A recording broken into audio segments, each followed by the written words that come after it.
అదరగొట్టే కారం రంగు రుచి ఆచి కారం పొడి. తెలుగు రాష్ట్రాల్లో సంచలనం సృష్టించిన ప్రణయ్ హత్య కేసులో 8 మంది నిందితులకు కూడా అప్పుడు శిక్ష విధించింది. ఇందులో ఎస్సీ ఎస్టీ నల్గొండ కోర్టు న్యాయస్థానంలో A6గా ఉన్నటువంటి మారుతిరావు సోదరుడు శ్రవణ్కి లైఫ్ విధించగా ఇటీవల బెయిల్పై కూడా విడుదల కావడం జరిగింది. మనతో మాట్లాడానికి మారుతిరావు సోదరుడు అమృత బాబాయ్ శ్రవణ్ మనతో ఉన్నారు. చెప్పండి, మీరు బెయిల్పై విడుదల కావడం జరిగింది కదా, హైకోర్టు ఆ బెయిల్ ఏ విధంగా మంజూరు చేసి? ఇప్పుడు కేసులో నేను 6వ ముద్దాయిగా ఉన్న నేను కోర్టులో అప్పీల్ చేసినప్పుడు జడ్జి గారు పరిశీలించి నా వయసు రీత్యా ఏజ్ ఎక్కువ ఉన్నది, కేసులో నా ఇన్వాల్వ్మెంట్ ఎంత ఉందనేది పరిశీలించి నాకు బెయిల్ ఇవ్వడం జరిగింది. తర్వాత కోర్టులో మళ్ళీ తర్వాత ఫైనల్ హియరింగ్ ఎప్పుడు మళ్ళీ ఎట్లా జరిగితే మళ్ళీ దానికి కోర్టు నిర్ణయానికి కట్టుబడి ఉండాలి. అప్పటి వరకు నాకు బెయిల్ మీద నేను బయటకు ఉండడానికి నాకు అవకాశం కల్పించారు హైకోర్టు. మీకు శిక్ష పడ్డప్పుడు మీ కుటుంబ సభ్యులు వాళ్ళ కన్నీరు కానీ వారి బాధలు కానీ ప్రత్యక్షంగా మేము చూడడం జరిగింది. ఎందుకంటే మొత్తం కూడా ఎప్పుడైతే ఈ కేసు మొదటగా 2018లో ఈ కేసు ఉదంతం జరిగిందో అప్పుడు మారుతిరావు సోదరునిగా ఉన్నటువంటి మీరు ఈ కేసులో ఇన్వాల్వ్ కావడం జరిగింది. మొత్తం కూడా జైలుకు వెళ్ళడం జరిగింది, ఆ తర్వాత కూడా ఉండడం జరిగింది.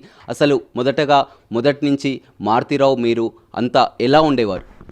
కుటుంబం అంతా కలిసి ఉండేవాళ్ళం. అది పెద్ద ఫ్యామిలీ. మా అమ్మ నాన్నలకి మా తర్వాత జనరేషను 60 మంది కూడా ఒకటే మాట మీద అంత కట్టుబడి ఒకటే ఉండేవాళ్ళము. నేను నా కొడుకు ప్రెగ్నెంట్, నా భార్య ప్రెగ్నెంట్ ఎప్పుడు నా కొడుకు కడుపులో ఉన్నప్పుడు నేను వేరే కాపురం పెట్టిన. అప్పుడు 18 సంవత్సరాల క్రితం, మోస్ట్లీ 2004 అనుకుంటా. 2004లో వేరే కాపురం పెట్టిన తర్వాత అప్పటి నుంచి ఫంక్షన్లలో కలవటమే, లేకపోతే నా బిజినెస్లో కలవటమే తప్ప వాళ్ళ ఇంటికి పోయేది, మా ఇంటికి వాళ్ళు వచ్చేది ఏం పెద్ద జరగదు.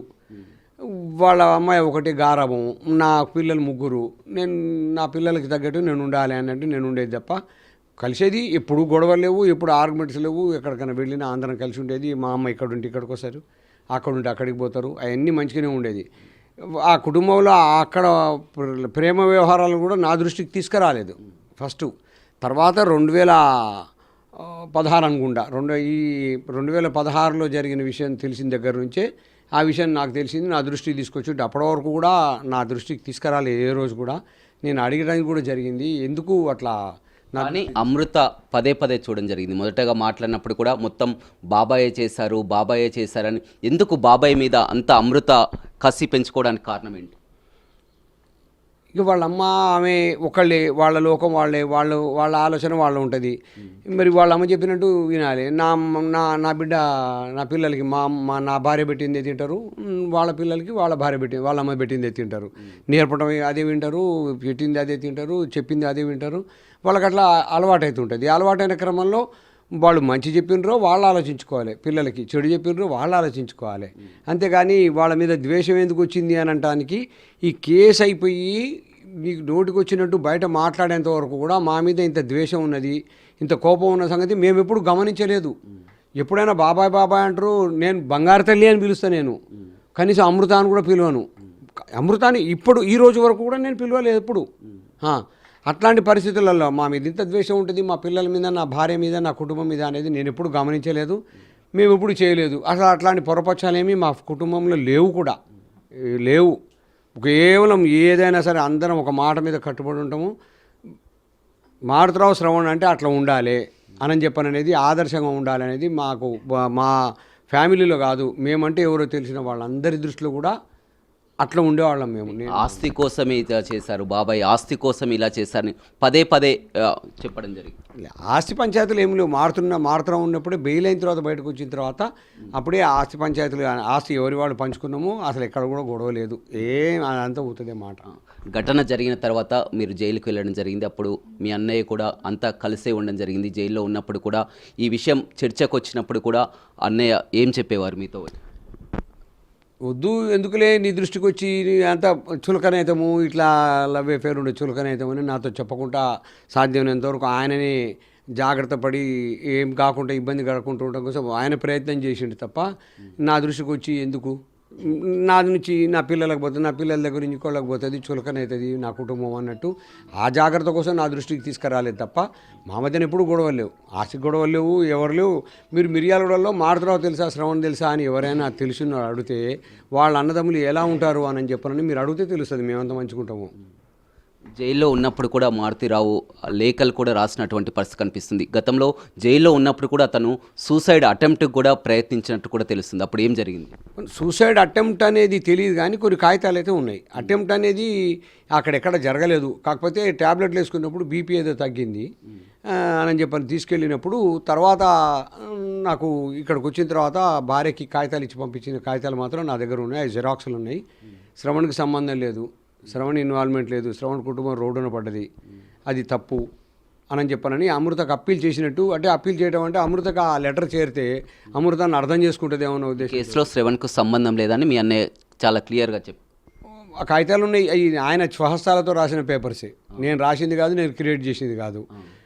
మరి అది అది కోర్టులో ఉన్నది కాబట్టి నేను ఏమి మాట్లాడటానికి కూడా సహజం కాదు. అది నేను కోర్టు ఈ కేసు అయినప్పుడు కూడా అప్పుడు ఉన్నటువంటి ఎస్పీ రంగనాథ్ గారి దగ్గర కూడా ఈ విషయం ప్రస్తావనకు వచ్చింది. అది మమ్మల్ని రిమాండ్ చేసినప్పుడు కూడా నాకు సంబంధం లేదు అన్నట్టు ఎస్పీ గారు అప్పుడు కూడా చెప్పిండ్రు. కానీ ఇక చట్ట పరిధిలో పోయిన తర్వాత జడ్జి గారు ఏ నిర్ణయం చేస్తే ఆ నిర్ణయానికి కట్టుబడి ఉండాల్సిందే. నేను అదే కట్టుబడి ఉన్నా.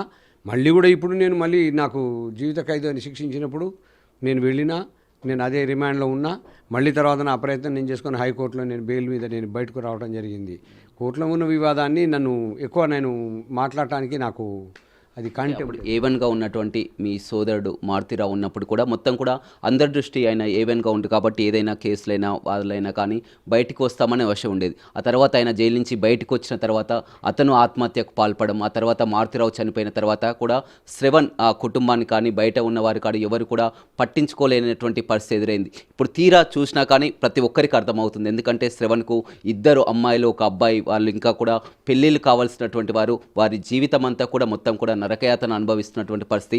చాలా వరకు తెలుగు రాష్ట్రాల ప్రజలు ఇప్పుడంతా కూడా మారుతిరావు చనిపోయారు, ఆత్మహత్య చేసుకున్నారు.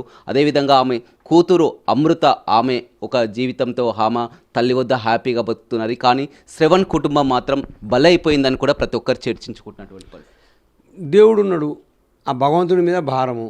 వాళ్ళు మంచిగున్నారు, నేను చెడుగున్నా అంటానికి నేను వాళ్ళ చెడు కోరేవాడిని కాదు, నాకు అవసరం లేదు.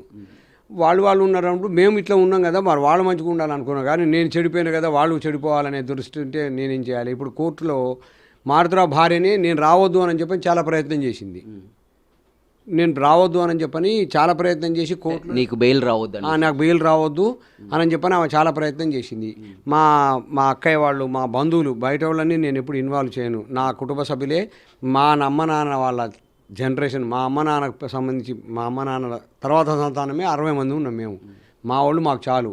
మా అమ్మమ్మకు సంబంధించి మా అమ్మ తరపున మా అమ్మ. ఎందుకు ఇప్పుడు అమృత బాగానే ఉంది, అమృత తల్లితో కలిసి ఉంటుంది, వారంతా వారి జీవితం వారంతా బాగానే ఉన్నా కానీ ఎందుకు శ్రవణ్ పయ్యే ఈ కక్ష కట్టడానికి కారణం ఏంటి? నేను అమృత వాళ్ళ అమ్మ దగ్గరికి వెళ్ళి, అమృత రోడ్డున పడింది, అన్యాయం అయిపోతుంది, మనం కనిపించిన అమ్మాయి తీసుకొచ్చుకో, నువ్వు ఏదో రకంగా తీసుకొచ్చుకొని బాలస్వామి దగ్గరికి వెళ్ళి నచ్చజెప్పి తీసుకొచ్చుకొని ఆ అమ్మాయికి పెళ్లి చేసి దారిలో పెట్టు అని చెప్పని నా మిత్రులతో కలిసి చాలా సందర్భాలలో మారుతిరావు భార్యకి మారుతిరావు భార్య అని ఎందుకు అంటున్నా అంటే, నా వదిన నేను బయటికి రాకుండా ప్రయత్నం చేసింది. ఇక నేను అట్లా అనాలంటే కూడా నాకు మనసు అంగీకరించట్లేదు.